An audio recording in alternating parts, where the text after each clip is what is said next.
Falegnameria Giulio Tegon. Da 30 anni nel restauro dei serramenti.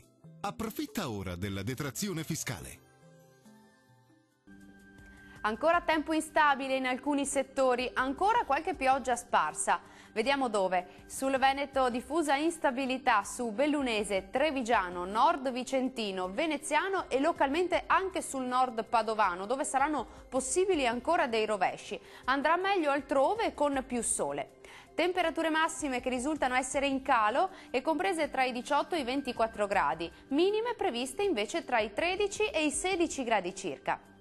Spostiamoci ora a vedere la situazione del Friuli Venezia Giulia. Nuvolosità diffusa sui settori centro-settentrionali con rovesci sparsi e anche locali temporali per gran parte della giornata, ma migliora la sera. Fenomeni più deboli sulle aree meridionali. Temperature massime tra i 18 e i 20 gradi circa, minime intorno ai 16-17 gradi. Raggiungiamo infine il territorio del Trentino Alto Adige. Insistono nubi e piogge diffuse più intense a partire dal pomeriggio. Saranno possibili anche temporali sul Trentino, ma comunque fenomeni in esaurimento durante la serata. Temperature massime intorno ai 20 gradi, minime sui 12 gradi circa. Il mare sarà generalmente poco mosso, i venti moderati e settentrionali.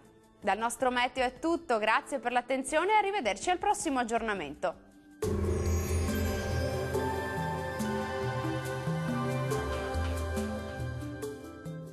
Falegnameria Giulio Tegon. Da 30 anni nel restauro dei serramenti. Approfitta ora della detrazione fiscale.